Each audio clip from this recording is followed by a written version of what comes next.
Welcome to Jazz Zone Together, our online jazz community where we will provide jazz education resources, interviews with jazz educators, artists, and celebrities, along with valuable tips and repertoire suggestions.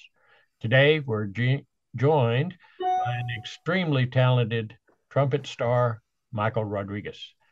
His varied career has had him performing with many of the leading artists of our time, as well as recording solo albums and albums with his brother Robert. Now I'll turn the mic over to Dick Dunscomb to conduct the interview with Micheal. Dick, take it away. Thank you, Bob. This is going to be fun. I'm so proud of Mike. We'll talk about it as the interview goes along, but I saw him as a high school student and followed his career up to the pinnacle of what he's achieved today. So we'll get into that. But Mike, let's start at the beginning.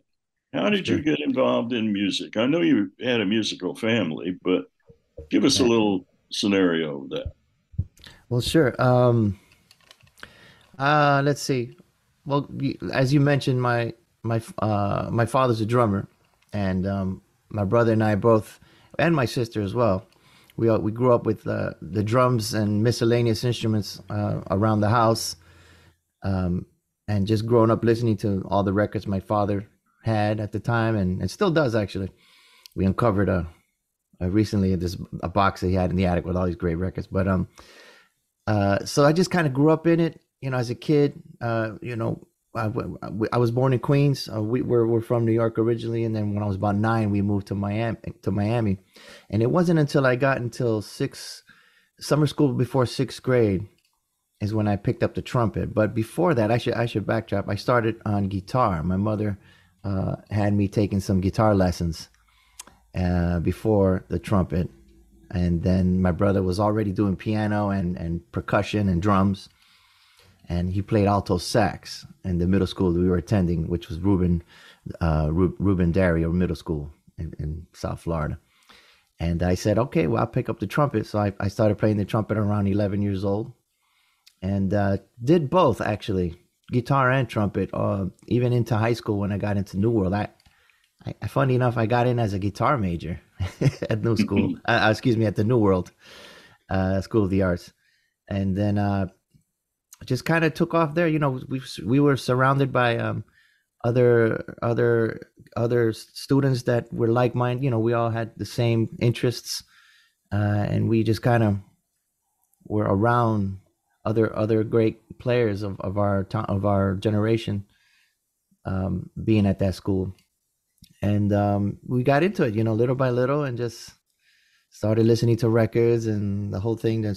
School was really a big part of that, just being around the band programs, and just the excitement of playing an instrument with my friends, and that whole thing. So I'd say about sixth grade is when I really got started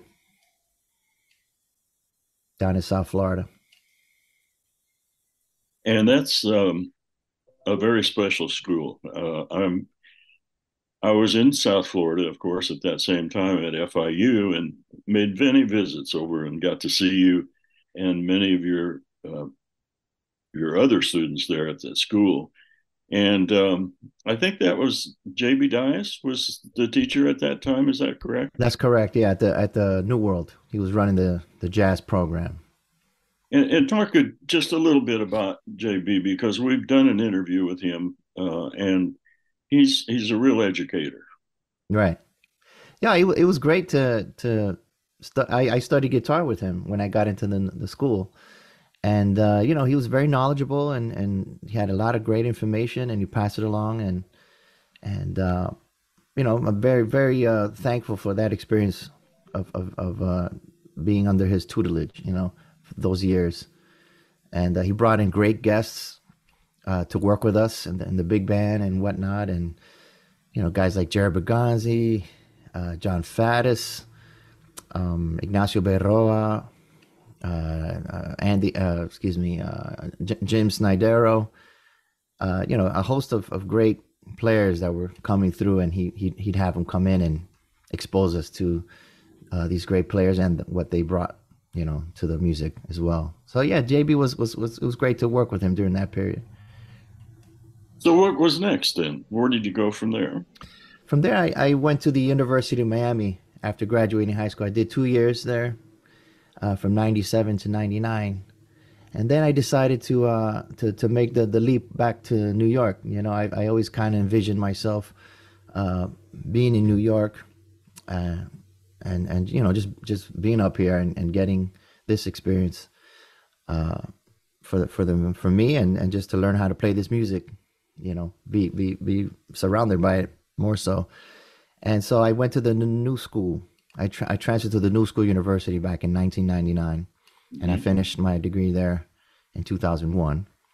And then just kind of, I sent the diploma down to my parents, and I said, there it is, and let's I was just kind of ready for life. I mean, life had begun then in terms of like playing gigs, and started getting involved in the scene in the community up here in New York. It took time. Like I always tell my students now, is like, slow down. This is a long endeavor. It's a process. You gotta build towards it. So for me, it was just word of mouth. At that time, there was obviously no social media still yet during that time. So a lot of it was word of mouth and just meeting folks and going out and doing that thing. Well, I think that you're aware that a lot of our listeners are jazz band directors and jazz students, and the students in particular that get serious about music, always think about New York. Right. How tough is it to get in? You know, uh, I think it's like anywhere, any city, big city that one moves to. I'm assuming. I mean, I only know New York, but if I were to make the move, I don't know, to Paris or something like this, a big city, and I guess it just takes a minute to establish yourself. You got to obviously meet the musicians and just be around. That's the main thing, I think. Just that whole out of sight, out of mind, out of sight thing is out of sight, out of mind rather. It's work. It's huge here because there's so many great musicians that every day there's a whole new batch of great players that come, and so just being on the scene, being seen, hanging out, and making sure that we're taking care of business at home. Practicing and making sure that, because I think that everybody does get the call. Eventually you will get the call, so you gotta be ready for it. But it's just everybody's hungry up here, and then they're serious about the music, and they want to honor it. So I think everybody there's room for everybody. I believe that's the way I view it.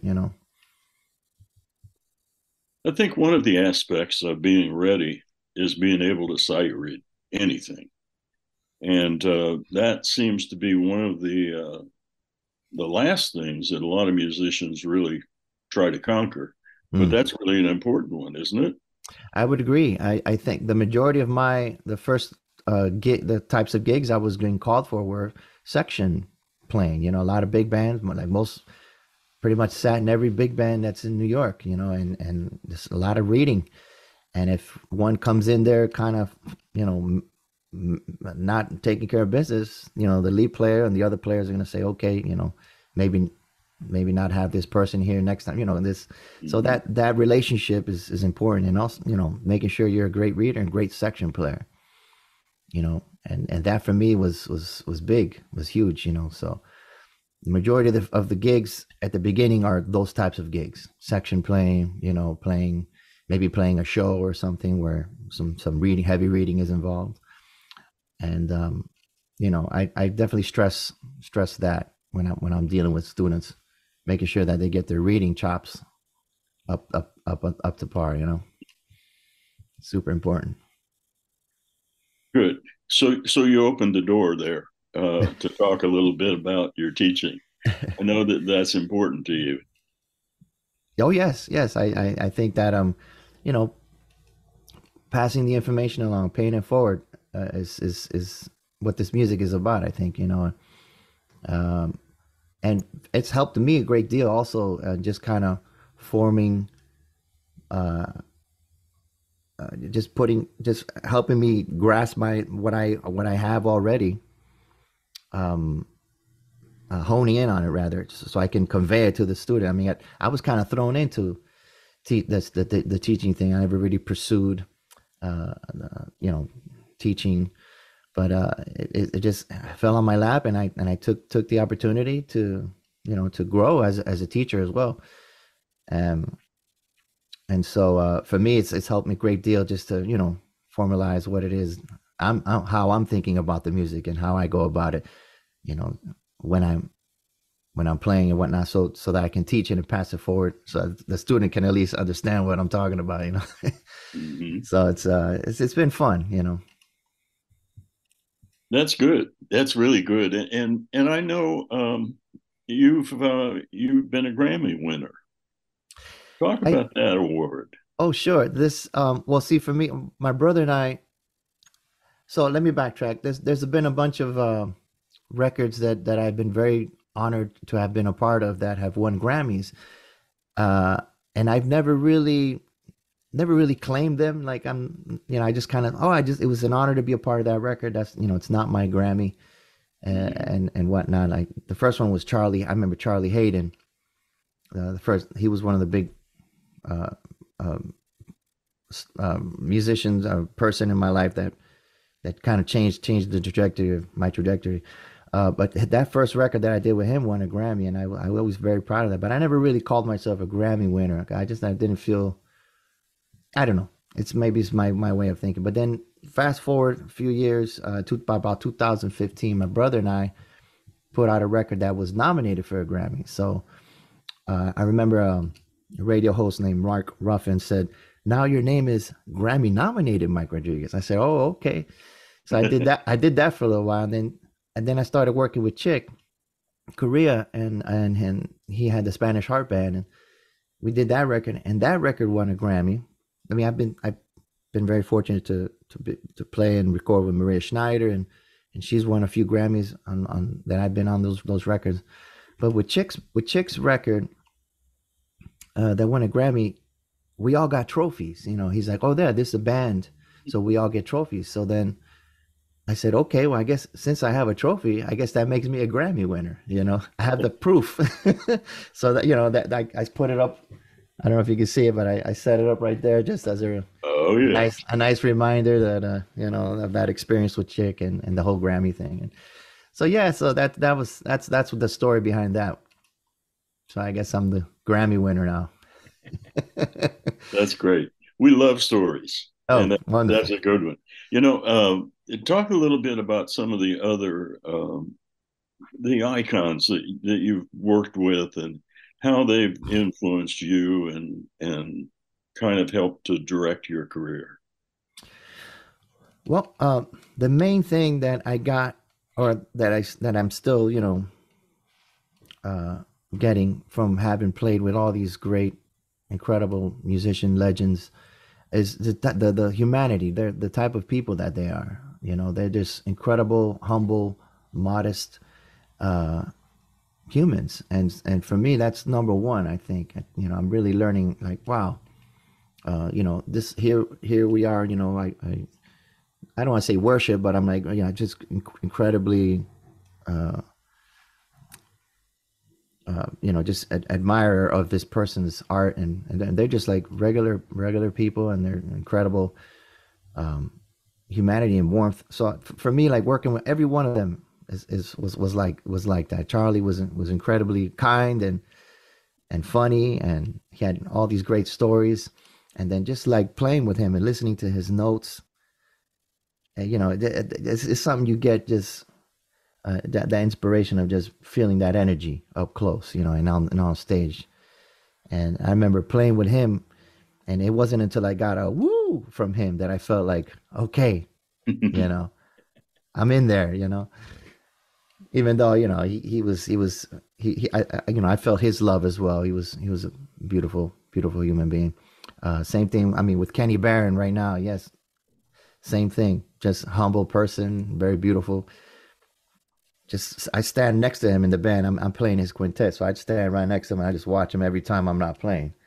And just just that energy, that is just something in the air that it's hard to put into words. Same thing with Chick.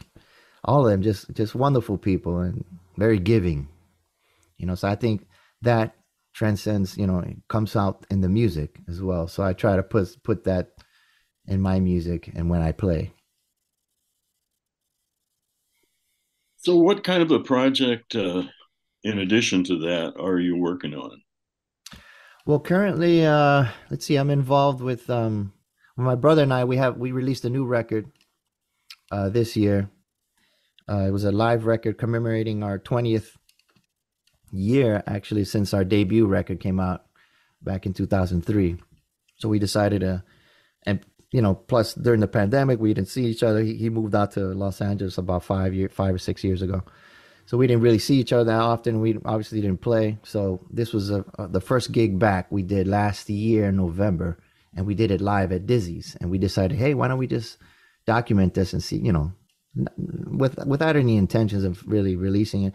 But we heard it back and we said, wow, this is pretty good. Why not release it? And so we did that, and we're very proud of that record, and just it's basically just commemorating the 20 years, and we picked selected tunes from the various previous recordings, and just put a set together. So just kind of, we're going to be hopefully touring next year in the West Coast, and so that, dealing with that. And also I'm very fortunate to be involved with the San Francisco Jazz Collective. So we just got back from touring, and that's been a great deal of fun, writing for the band. So things like that. I'm doing some guest appearances with some colleges and other folks' records. So I can't complain. Just staying busy, trying to get better every day. That's the name of the game. Talk to us a little bit about the San Francisco gig, because that's a very unique organization in many ways. Oh yes, well this band started 20 years ago as well, and basically it's almost I guess would be considered like a composer's workshop.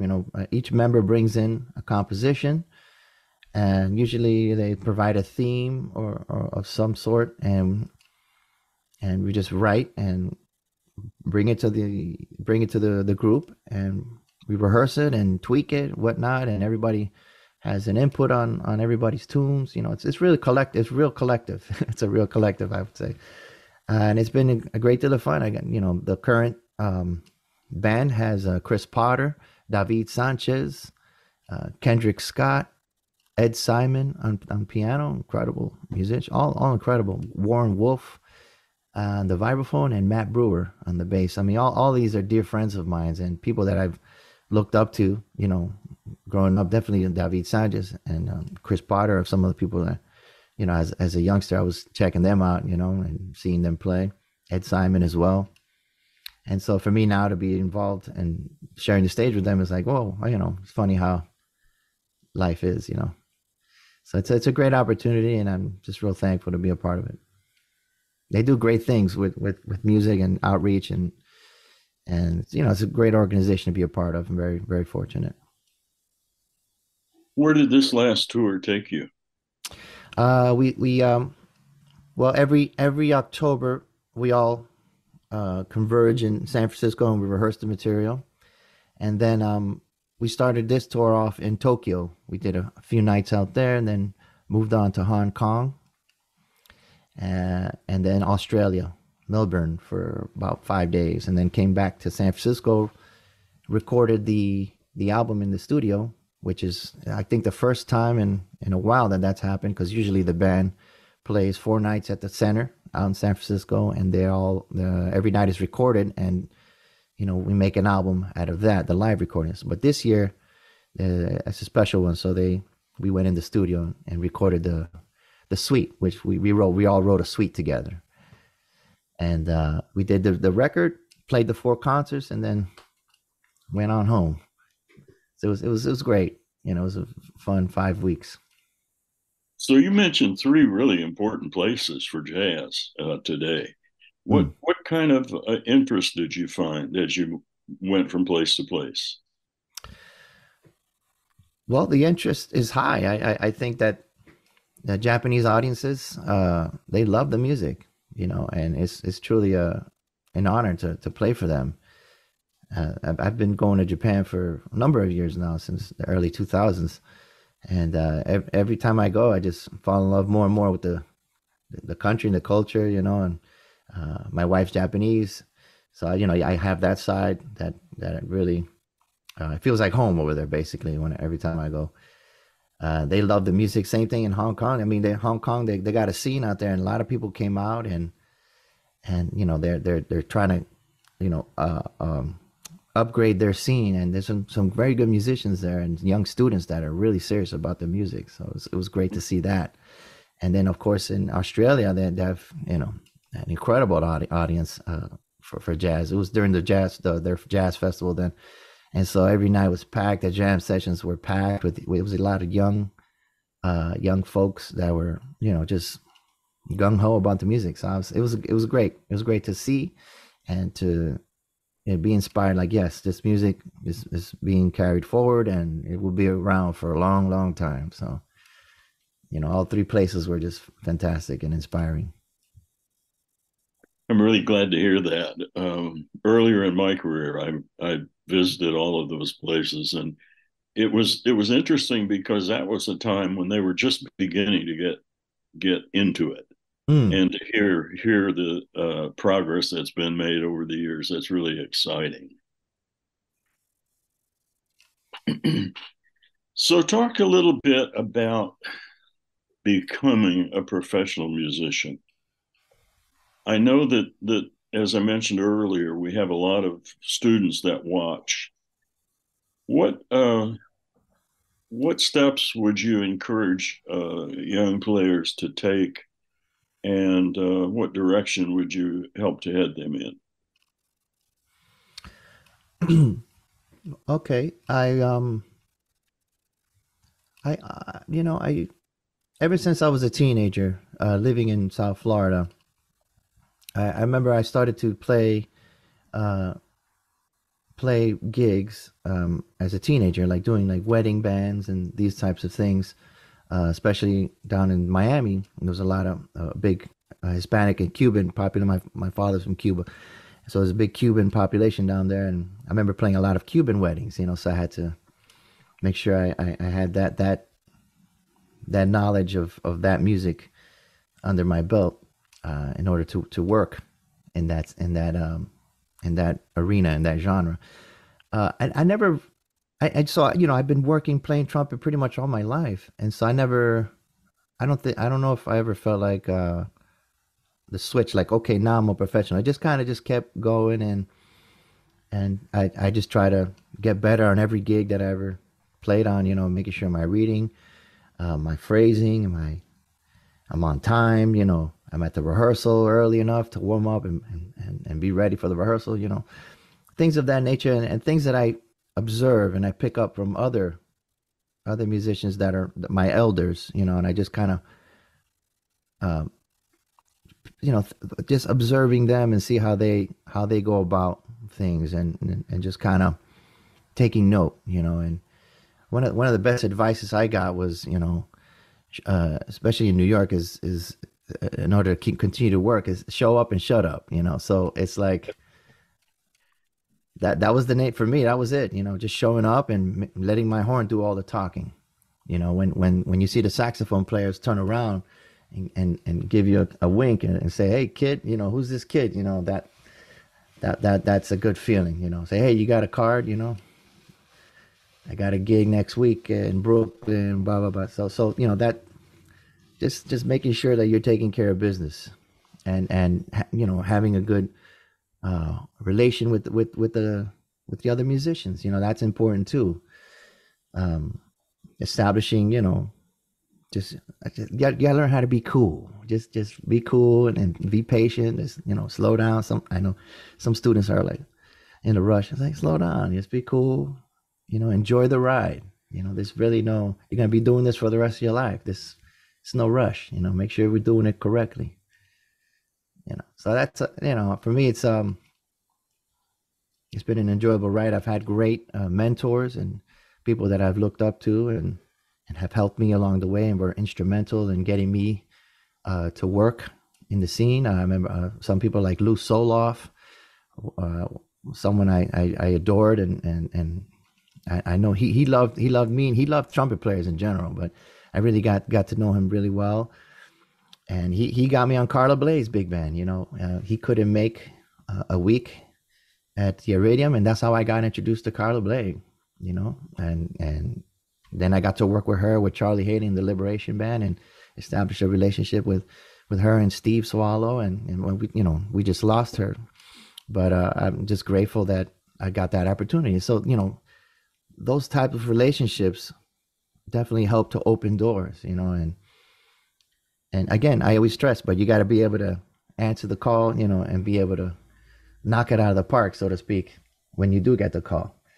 Oh, I'm sorry, I don't know, this lighting is weird here. Okay, but so yeah, I was making sure that they're taking care of business, and just making sure that they're establishing good relationships with the other musicians, because it's still a word of mouth.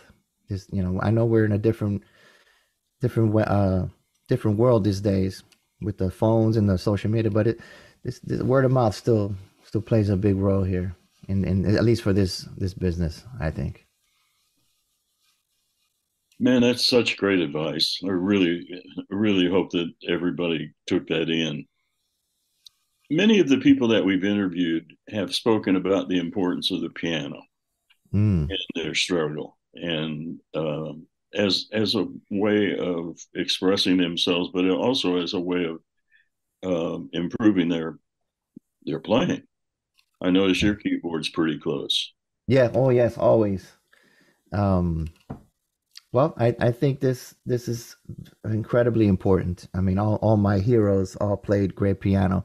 I'm sure there's exceptions along the way, but all my heroes and all the great musicians that I know, they can all sit down and at least deal with the piano. And so I try to get my students on that as well. I mean, and they don't have to be Liberace, but they at least have some knowledge of harmony, and to be able to move around and see the piano, see how music moves, the movements. I think it's definitely helped me a great deal in my playing, especially for the trumpet, because we have to imagine things. We don't really see the notes, we kind of have to imagine and see how things light up when we're playing. And this, knowing the piano is definitely an incredible source. So a resource. So I tell my students to get on this thing. I plunk out some chords. Learn a tune or two on it, and because that I stress that one day you're going to be teaching as well, and this is a great instrument. I teach from the piano. I have my horn, and I sit behind the piano, and the student is sitting right next to me, and so we just that's how I like to do it. And I can't stress enough how important it is to know some piano. During the pandemic, actually, I obviously when everything got canceled, all the gigs and whatnot, I just said, well, that it'd be a great time to just get better at the piano. So this is actually my wife's keyboard, and so it's a weighted keyboard, so it works fine. Probably going to get a real piano in the near future. Got to find a spot for it in our house. But anyway, she has this Hanon book, so I was like, you know what? Let me just improve. Just want to get better, might as well. So I just started practicing the Hanon really slow and trying to get my dexterity and just to move around the piano a lot smoother, So I definitely recommend it. And if you study with me, you got to deal with it. So definitely. Listen, Mike, this has just been a terrific time to get back together with you. It's just Thank you. so fulfilling to hear your voice and to see the maturity that you've achieved and made something really big out of yourself. Thank So, you. my friend, I'm very proud of you, and thank you so very much for doing Thank this you. interview. Thank you so much, Nick. It's great to see you and to hear your voice as well. So many fond memories. Thank you so much. Mike, thank you for giving us the time today. Of course. To our viewers, thanks for joining us for this Jazz Zone interview. Please check out the entire library of interviews. We know you'll find them of real value to your program. Watch for updates as we're adding new interviews regularly.